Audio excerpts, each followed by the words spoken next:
Yesterday, we talked about destiny, occupation, and mission. If you want to have a fulfilled life, all three of those things need to be connected and aligned to each other. Today, I'm going to show you how. If you want to align to your destiny, you need to learn how to surrender. You need to understand that your destiny chooses you. It shows up at undesirable times in your lives. It's pain, it's pressure, it's losses, it's the pressure points of your life. It's the things that most people try to escape or resist. But alignment begins when we stop asking, why is this happening to me? And instead start asking, what is this teaching me? So destiny is our teacher. You're going to journal the major hardships that you face in life. Once you've journaled this major hardship, you're going to ask, what did each one of these major hardships awaken within me?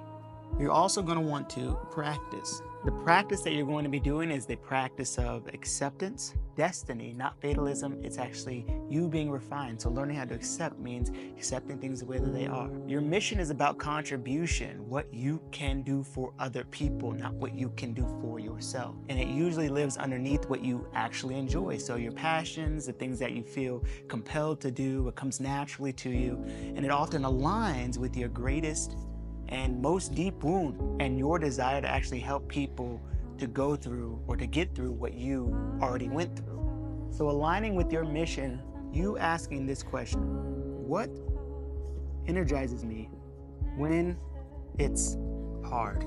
And then start to notice the themes and how people seek help. Another good thing would be to start defining your why. I have a book over here called It Starts With Why. Amazing book. In other words, what change do you feel that you were made and born to do? Our third key word is occupation. The key word for occupation is integration. Your job or your daily work doesn't have to be your mission, but in some ways it should support or reflect what your mission actually is. And if it doesn't, you're gonna wanna start to shift how you show up to your job. To be honest, sometimes this means changing careers, but oftentimes it just means changing your relationship with what you do, changing your approach, changing your intention, changing your heart.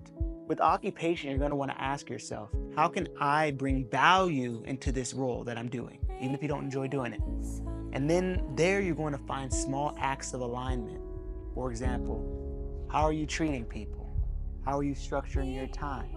How are you bringing your soul into service? It could be, God, help me bring my soul into this service, or Source, help me bring integrity into this service. If possible, make choices that allow your occupation to actually serve your mission. So when these three things align, you're going to stop fighting life. We're going to stop fighting life. You're going to start moving with rhythm. Your challenges are going to become fuel for you. You're going to see every hardship as a learning experience that you are going to be then sharing and teaching and mentoring and passing on to somebody else. Your work is going to become more meaningful. Your energy is going to become stable and creative. And when these three things are aligned, your mission, your destiny, and your occupation, you're going to have a life of power and peace and a purpose. There you go.